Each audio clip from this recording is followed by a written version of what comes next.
दोस्तों, RPG classes में आपका हार्दिक स्वागत है।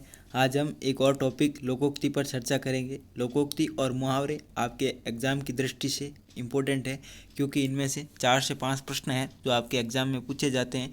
तो आपके अगर ये लोकोक्ति और मुहावरे दोनों अच्छे होंगे तो आप अच्छे से स्कोर कर पाओगे। अब हम शुरुआत करते हैं। लोकोक्ति कहते हैं किसे कहें, तो ध्यान रखना, लोक में जो प्रचलित उक्ति हैं वही लोकोक्ति हैं। लोकोक्ति में मुख्यार्थ बाधित रहता है, आप उसका ध्यान रखना। लोकोक्ति में रूढ़ि लक्षणा मुख्यार्थ बाधित कर मुख्यालय से संबंधित अन्य अर्थ लिया जाता है। ये अगर आपको मुख्यार्थ और रूढ़ि लक्षणा, अगर आपको ये परिभाषाएं समझ में नहीं आ रही हैं तो आपको कोई दिक्कत नहीं है। ये एग्ज़ाम में आपके कभी नहीं पूछी जाएगी और न ये आपके लेवल की हैं। और ध्यान रखना, ये बड़े एग्जामों में पूछी जाती है, तो आपको इसको ध्यान रखना। एक बात आपको इसमें इंपॉर्टेंट है, ये है कि लोकोक्ति अविकारी पद है, जबकि मुहावरा है जो विकारी है। इसका ध्यान रखें। लोकोक्ति के पीछे कोई ना कोई कथा या जन आधार होता है। लोकोक्ति जो, अगर किसी लोकोक्ति की उत्पत्ति हुई तो वो किसी न किसी कोई कथा या जन आधार के कारण हुई, तो आप इसका ध्यान रखना। आगे चलते हैं। ये मुख्यार्थ क्या होता है, आपको इसमें उलझने की कोई ज़रूरत नहीं है। आपका एग्ज़ाम में इतना नहीं पूछा जाता है। आपके एग्ज़ाम में सीधे से प्रश्न आएगा कि इसके लोकोक्ति का अर्थ है या लोकोक्ति है। 4 लोकोक्तियाँ दे देंगे आपको एग्ज़ाम में, फिर उनको जो सुमेलित करना होगा, या एक लोकोक्ति का है जो अर्थ है जो बदल कर आपको दे देंगे। तो इस प्रकार आपको सवाल आएंगे, तो आप इसे परिभाषाओं आपको रटने की कोई आवश्यकता नहीं है। आगे चलते हैं। अब मैं आपके लिए 50 महत्वपूर्ण लोकोक्तियाँ लाकर आया हूँ। 50 या 45 जो भी महत्वपूर्ण हैं, आप इनको अच्छे से पढ़े, 10-12 बार इसको रिवाइज कीजिए। आपके इसी में से ही प्रश्न आएंगे, ये 100% गारंटी के साथ मैं कहता हूँ। और भी अगर आप पढ़ना चाहते हो तो आप ज़रूर पढ़ें, लेकिन मेरा मानना है कि सबसे पहले आप इन लोकोक्तियों को अच्छे से तैयार करें, फिर कोई आप अपनी बुक से या अन्य किताब से जो लोकोक्तियाँ पढ़ सकते हो। तो अब हम बिना समय बर्बाद की शुरुआत करते हैं। क्या होता है, मैं अगर हर लोकोक्ति का आपको अगर उदाहरण समझाऊंगा तो ये वीडियो लंबा बन जाएगा और उदाहरण आपके नहीं पूछे जाते हैं। आपको सीधे लोकोक्ति दी जाएगी और उसका आपको अर्थ बताना है। तो आपके एग्ज़ाम के हिसाब से यही सही रहेगा। और मैं अब शुरुआत करता हूँ लोकोक्ति की। तो मैं आपको अर्थ नहीं बताऊँगा, उदाहरण नहीं बताऊँगा, आपको सीधा अर्थ बताऊंगा जो आपके लिए इम्पोर्टेंट है। सबसे पहला लोकोक्ति है, अक्ल बड़ी की भैंस। अक्ल बड़ी या भैंस का इसका अर्थ होता है कि शारीरिक बल से बौद्धिक बल होता है जो अधिक अच्छा होता है, आपको ध्यान रखना है। अकेला चना बाढ़ नहीं फोड़ सकता। इसका अर्थ है समूह के द्वारा किया जाने वाला कठिन कार्य अकेला आदमी नहीं कर सकता है। अकेला चना बाढ़ नहीं फोड़ने का अर्थ है कोई भी कार्य है जो समूह द्वारा ही संपन्न हो सकता है, अकेला व्यक्ति उसे नहीं कर सकता है। अगला है अज्जल गगरी चलकर जाए। अजगल गगरी चलकर जाए का अर्थ है अल्पज्ञ व्यक्ति अपने ज्ञान की डींग हाँकता है, कम ज्ञान वाला व्यक्ति अपने ज्ञान की डींग ज़्यादा हाँकता है। तो इसके बारे में आपको ध्यान रखना है। अगला है अंधा पीछे कुत्ता खाए। मूर्ख की कमाई दूसरे ही खाते हैं, ये आपको ध्यान रखना है। अगला है अंधे के आगे रोए अपने भी नैन खोए। अंधे के आगे रोए अपने भी नैन खोए का अर्थ है अपात्र से मदद मांगने का व्यर्थ परिश्रम करना। जो पात्री नहीं है हम उससे मदद मांग रहे हैं, ये व्यर्थ एक तरह का व्यर्थ परिश्रम भी है। तो आपको इसको ध्यान रखने। अगली बात करें, अगले हैं अंधों में काना राजा। इसका अर्थ होता है अज्ञानी में अल्पज्ञ भी बुद्धिमान माना जाता है। तो आप इसको ध्यान रखना। जो अज्ञानी होते हैं उनको किसी चीज़ का भी ज्ञान नहीं है। अगर उसमें से किसी एक व्यक्ति को अगर थोड़ा सा भी ज्ञान है, अल्पज्ञ है, तो भी वो सब है उसको बुद्धिमान मान लेते हैं, क्योंकि उन सब से ज़्यादा है जो उसमें अभी ज्ञान है। आगे चलते हैं। इस प्रकार अगर मैं आपको उदाहरण समझाने लगा तो ये वीडियो बहुत लंबा हो जाएगा, इसीलिए मैं आपको अब सीधे लोकोक्ति बताऊंगा और इसका अर्थ बताऊंगा। आगे चलते हूँ। अगला है अंधे के हाथ बटेर लगना। अंधे के हाथ बटेर लगने का अर्थ है कि बिना मेहनत के उपलब्धि प्राप्त होना। अगला है अब पछताए क्या होत जब चिड़िया चुग गई खेत। नुकसान होने के बाद पश्चाताप करने। अगला है अरहर की टट्टी और गुजराती ताला। अनमेल प्रबंध व्यवस्था का ध्यान रखना है। अरहर की टट्टी गुजराती ताला। अगला है आधा तीतर आधा बटेर। आधा तीतर आधा बटेर का अर्थ है अनमेल योग। आम के आम गुठलियों के ताम, यानी दोहरा फायदा। आए थे हरिभजन को होटल लगे कपाक्ष। बड़ा लक्ष्य निर्धारित कर छोटे लक्ष्य के कार्य में लग जाना। जैसे कोई व्यक्ति कह रहा है कि भाई मैं जयपुर जाके आरएस की कोचिंग करूँगा, फिर वो वहाँ जाता है तो आरएस की तो कोचिंग छोड़ देता है और फिर जैसे अपने कांस्टेबल या कोई भी नॉर्मल पोस्ट की तैयारी करने लगता है। तो वहाँ पर ये कहावत बैठती है कि भाई आए थे हरिभजन को और ओटन लगे कपास, तो सटीक उदाहरण है और बैठता है। इस प्रकार है जो आप इन लोकोक्तियों को जो समझ सकते हैं। अगला है इमली के पात पर दंड पेलना। इमली के पात पर दंड पेलने का अर्थ है सीमित साधनों से बड़ा कार्य करने का प्रयास करना। अगला है उतर गई लोई तो क्या करेगा कोई।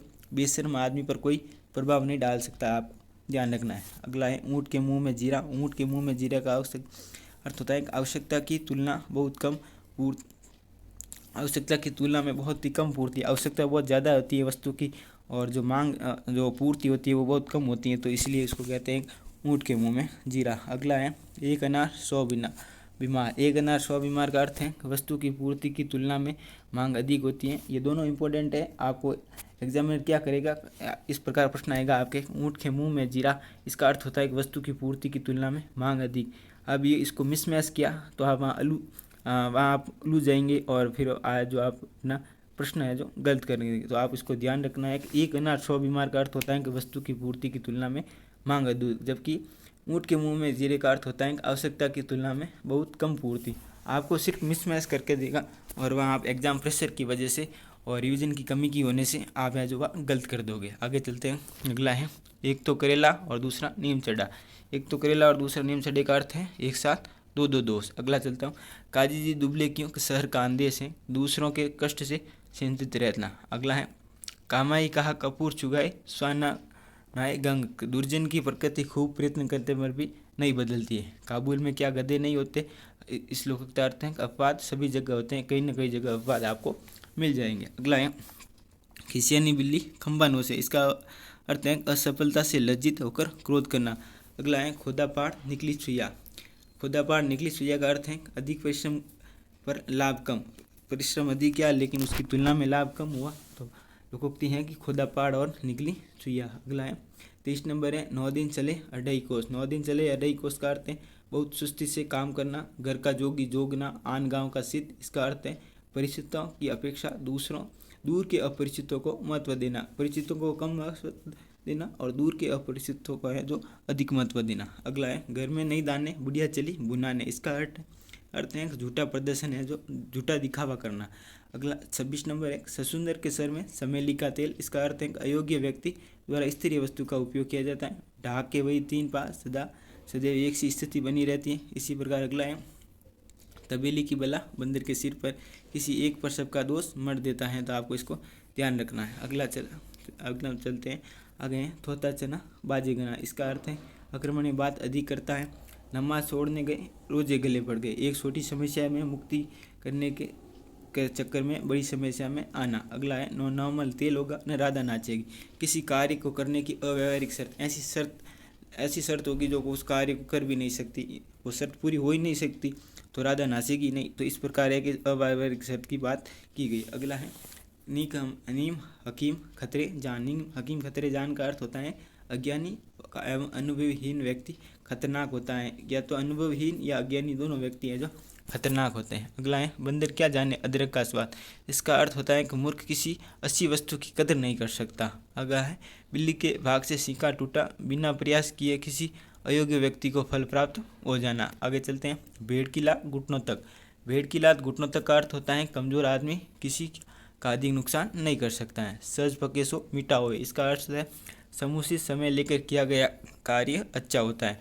आगे चलते हैं अगला है मेंढकी को जुकाम, मामूली आदमी द्वारा अपनी क्षमता का काम करने में नखरा करना। अगला है सावन के हरे न भादो सूखा। सावन हरी न भादो सूखा का अर्थ है हमेशा एक जैसा रहना। इसी प्रकार ढाक के 3 पात वही स्थिति, इन दोनों को आपको अच्छे से देखना है। ये ना हो कि आपके ढाक के वही 3 पात का अर्थ सावन हरे न भादो सूखो में देकर पूछ ले और आपको एग्जामिनर है जो मिसमैच करके आपको प्रश्न में उलझा सकता है, तो आप उसको अच्छे से रिवाइज कीजिएगा। आगे चलते हैं हथेली पर सरसों नहीं उगती का अर्थ है कि बिना निश्चित प्रक्रिया के और समय के पूर्ण होने पर कार्य नहीं होता, तो आपको ध्यान रखना है। अगला है होनार बिंदवान के होत चिकने पात, पूत के पात तो पालने में ही दिख जाते हैं। हाथ कंगन को आरसी किया, पढ़े लिखे को फारसी किया। इसका अर्थ है प्रत्यक्ष को प्रमाण की आवश्यकता नहीं होती। अगला है नाच न जाने आंगन टेढ़ा।